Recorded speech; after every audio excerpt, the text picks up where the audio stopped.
It was cold and snowy on the island of Sodor, but everyone was jolly. The winter holidays were coming. Thomas loved this time of the year. The station masters decorated the stations. Sort of reminds me of the Ba episode from Season 5. Except that wasn't during the holidays. Darn it, after the last episode I was hoping we wouldn't see snow again. Oh well. While Thomas enjoyed the holidays, one thing he couldn't stand, that us viewers already knew, was that he did not like snow. One of his jobs was clearing the tracks for other engines. All the engines were very pleased. They wanted to thank Thomas for all his hard work. When all the tracks were clear, Thomas was looking forward to seeing his friends. He had missed them.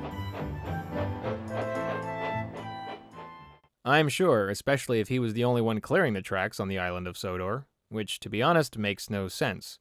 Doesn't that job belong to Donald and Douglas, the Scottish twins? Or have we been dreaming that? I don't know, but Thomas felt he was dreaming too when he heard Harold whisper something to Toby.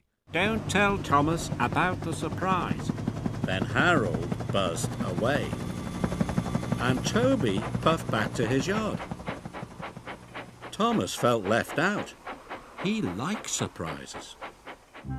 Okay, not sure why Harold couldn't have said that a little less in front of Thomas's face. What was being planned was a surprise for Thomas for the work he had done for the engines. I guess I don't understand why this surprise can't be kept a surprise. Teasing Thomas about saying there is a surprise doesn't really make it at all a surprise, because Thomas kept seeing more clues about it everywhere he went.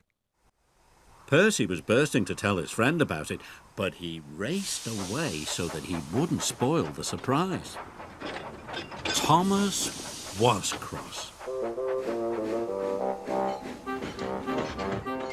Wow, I'm shocked Percy was able to hold his tongue, but Thomas was beginning to get more upset. I mean, anyone at this point would be justified feeling that way. Seriously, can't this operation be done somewhere else where Thomas isn't? The island of Sodor isn't that small. But no, let's just keep throwing stuff in Thomas's face. Is that part of the surprise? He asked. That, said Emily, is for me to know and you to find out. And she puffed away. Bother, wheezed Thomas. If they won't tell me, Thomas huffed, I'll find out myself. I don't blame you, Thomas. Whoever's planning this shindig is doing a lousy job at keeping it hidden from you. So Thomas started creeping behind Emily to see where she was going. But it didn't last long. Emily ended up taking a different route, and Thomas was diverted elsewhere. Bompy-dompy-domp-bomp. Thomas had to go straight ahead. Cinders and ashes, cried Thomas. How will I ever find out what the surprise is? That evening, the engines were very excited. They were all talking about Thomas's surprise. I can't wait, chuffed Edward. Hey, Edward, haven't heard from you in forever. I mean, yeah, he did speak a season ago, but no episode has been done on him yet now. It better happen. But what didn't happen was Thomas finding out what the surprise was. When he reached Tidmouth Sheds, the engines again spoke out loud saying not to tell Thomas. Why? Why do that? It wasn't a good idea because all it did was make Thomas feel left out. In result, he left. He puffed as far as he could. At last it was time to show Thomas the surprise, but no one knew where Thomas had gone. Please find him, Harold, Edward puffed. I'll do my best, said Harold. Oh, now they regret their actions. Nice going, guys. Cripes, way to screw up a nice event. Who knows how long it'll take to find Thomas? He's not the largest thing around, you know. Where, oh, where is Thomas? Where has Thomas gone? Oh, wait, that song's too soon.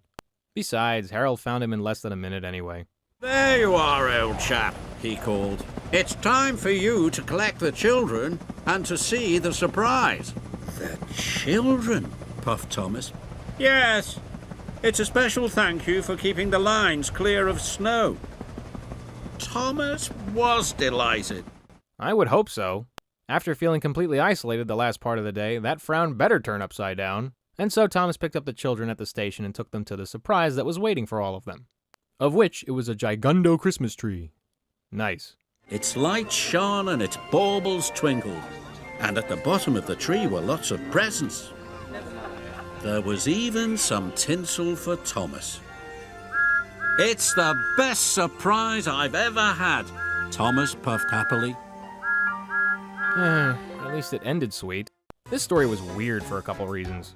While this definitely could have worked as the ending of the season like the originals did, the development of it felt wrong. When a surprise is being planned for someone, you don't tease the person you're going to surprise by mentioning there's a surprise in the works. Who does that? More importantly, if it's not happening immediately. Imagine being teased about it all day not knowing when it was supposed to happen. Is it happening today? Tomorrow? Next year? Come on, guys. This definitely could have worked out better. Not to mention, why on earth is Thomas doing the track clearing for Sodor? This definitely could have been devoted to Donald and Douglas. Missed opportunity. Oh well. The voice work by Angelis was still enjoyable though. The performances he did for Edward and Harold were both acceptable. Although I'm not sure Harold has ever said chap before. It sounded fine coming from Angelis, but I'm not sure Brandon would have done as good a job. The music was pretty.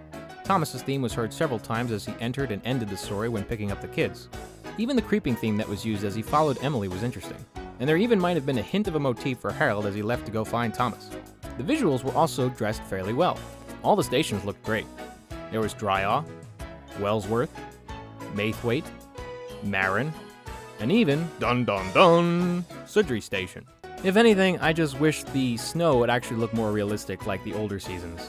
Now it just kind of looks like light and glitter. And even Bulgy's Bridge makes an appearance, apparently. Even though, just like Lady Hat's birthday party of Season 5, I already mentioned rails never ran underneath the arch. It was a roadway. Mind you, it was already depicted correctly in Thomas and the Tuba at the very beginning of this season. Not sure how that was messed up. Anyway, next episode is Emily's New Route. Thanks for watching.